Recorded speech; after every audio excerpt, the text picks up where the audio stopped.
สบายดีทุกท่านสบายดีตอนเช้าเนาะอยู่ที่ตลาดขายผักขายอาหารการกินวังเวียงมื้อนี้พามาเลาะเบิ่งตลาดขายผักเนาะอยู่ตลาดเช้า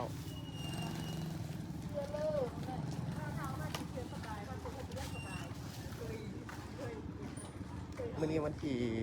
5เนาะเดือน8 2026ทุกท่านมื้อวันพุธมื้อนี้โอ้คนมาเลาะตลาดเช้านี่หลายเลย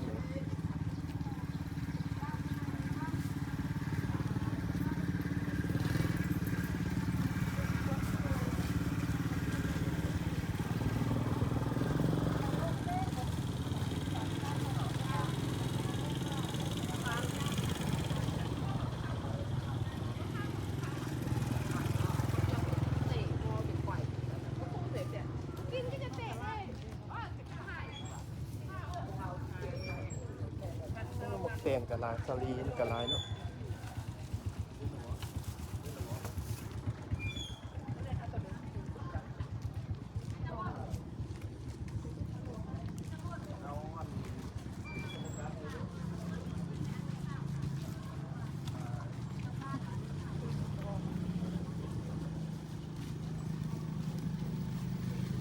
นี่มีตัวเนนน้อยมาตักบาตรแต่เช้าเลยวันนี้นะมาหอมตลาดเช้าอยู่นี่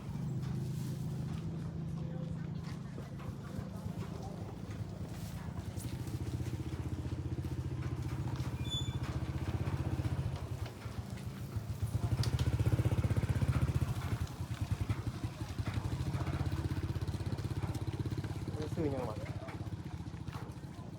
ซื้อยังครับซื้อ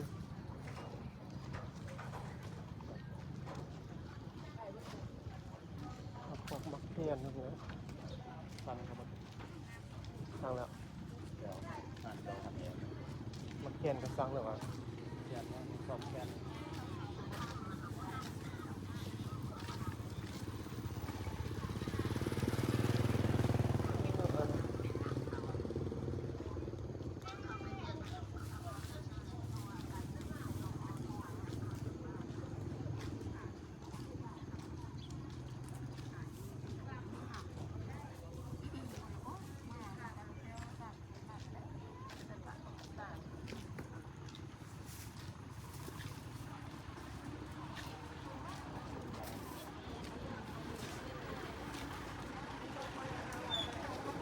บริลายเรามีเราเคยกันเคยเนาะ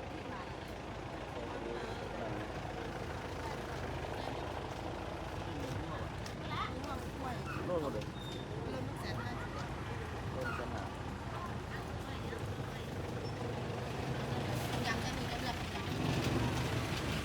เอาผสมกันเลยได้ไหมเอา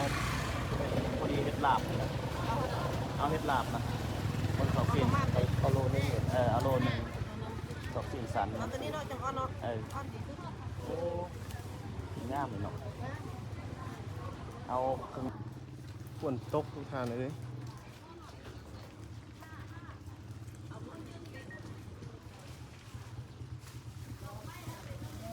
อาหารการกินพักงานนี่หลายแล้ววันนี้คนมาเลาะซื้อกันหลายคนมาขายไม่เข้าสักขายกันหลาย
ซื้อแล้ว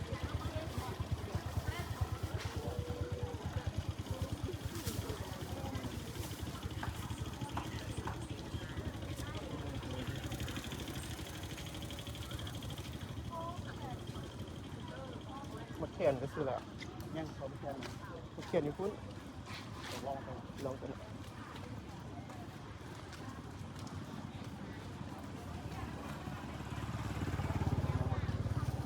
เขาอันนี้ดีขึ้นเลย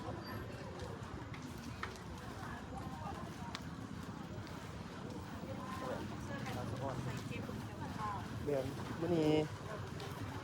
ผักหลายขนาดผักหลายสอบซื้อผักแกงผักอะไรต่างๆแบบนี้2-3 พันนี้มัน2,000-3,000นี่แหละเนี่ยจะเอาแกงใส่กินใส่อย่างนี้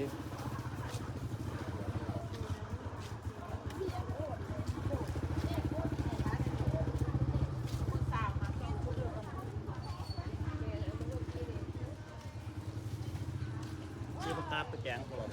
อืม กระลูกมันซื้อกระลูกโลนึง แม่น เอาปากกาเลยปากกาดองปากกานิ่วปากกาดอง มันแพงแต่บอกกันดอก อืม เราลองถามดู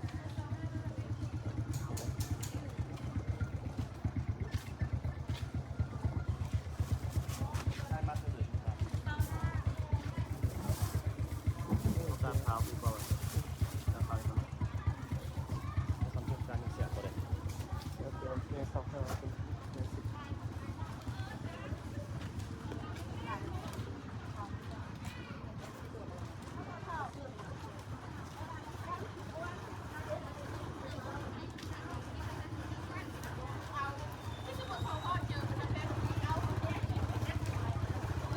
วันนี้มา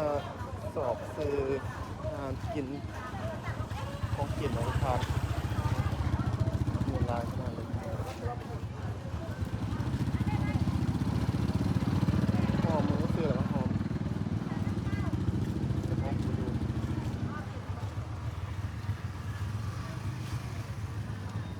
โอ้ไปดู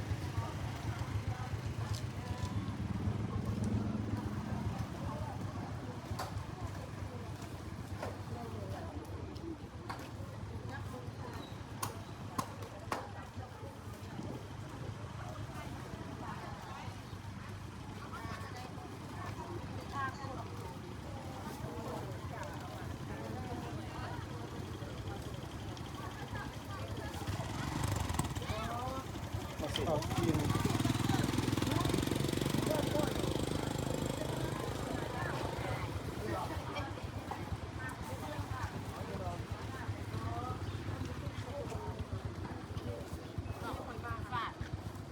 หอมพวกหอมนี้ นั่นแหละเด็ดเองเลยหอมเด็ด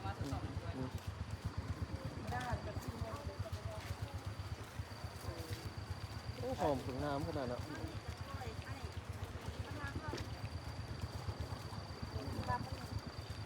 ตับบ่มีตับอันนี้ก็ตับว่าซั่นตับสั้นบ่มีตับสลาบว่าซั่นสั้นบ่มีตับสลาบอ่ะ อันนี้เอาตัว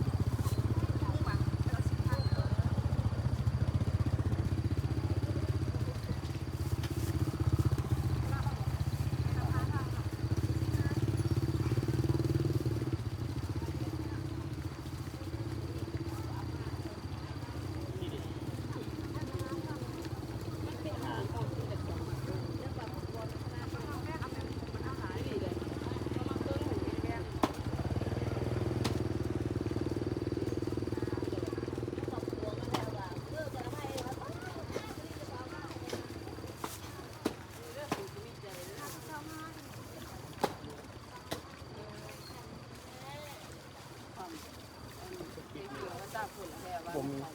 เอาแค่นิดขา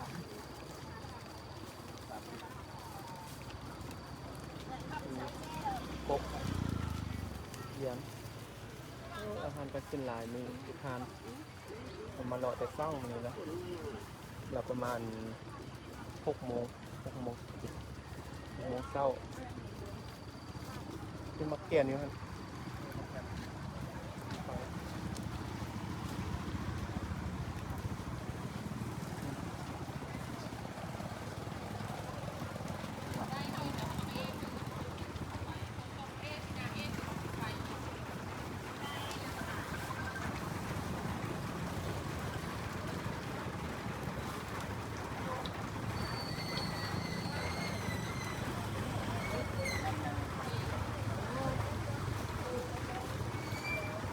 นี่มันเป็นตุกนี่ก็ได้ซื้อเป็นนั่นแหละครับ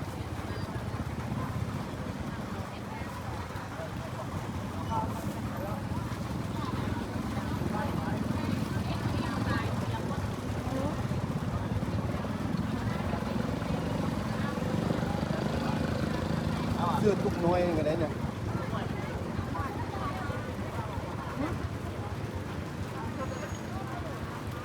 เอาซองตุกเลย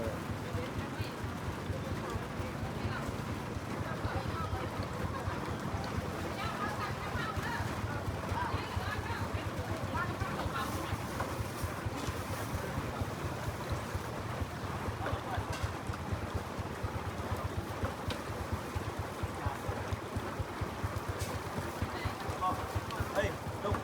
เอาลูกหน่อยนะเพื่อน โอ้มันเค็มมันตลอดแล้วเอากินแง่อย่างเดียวเลยก็ได้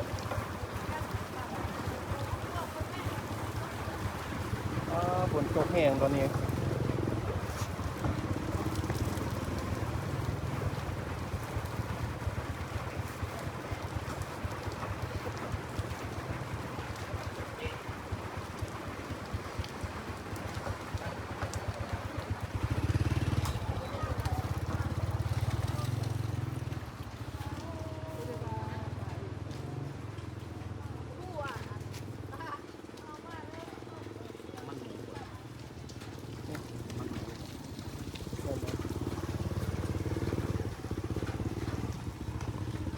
โอ้ฝนตกขนาดนี้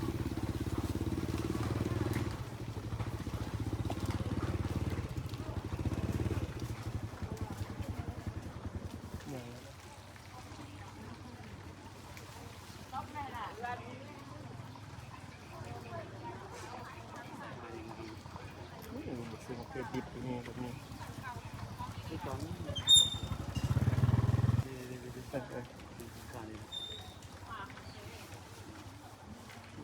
ซื้อจาก5,000 พัน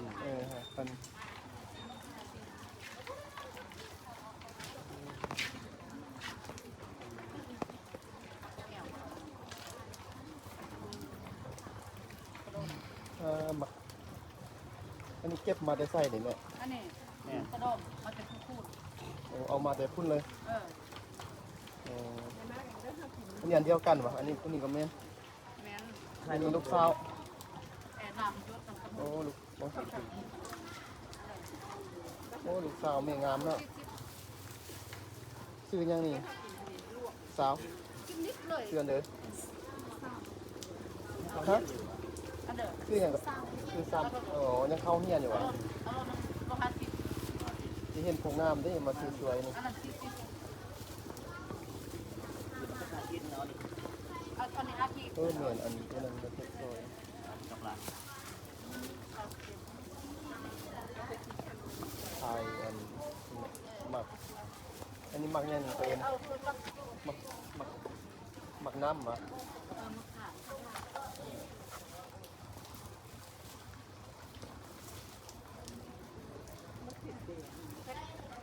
ช่วงนี้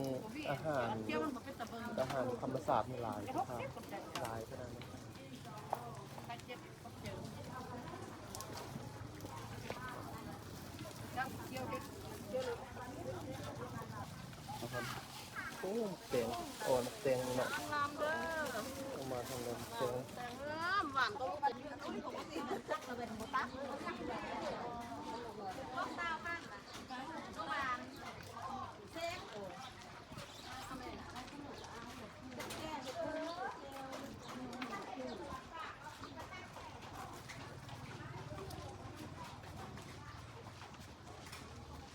ทุกท่านวันนี้ซื้อซีนมาเฮ็ดลาบนะวันนี้เนาะมาน้ำมูสองคนได้ไว้กินซวยกินตอนเที่ยง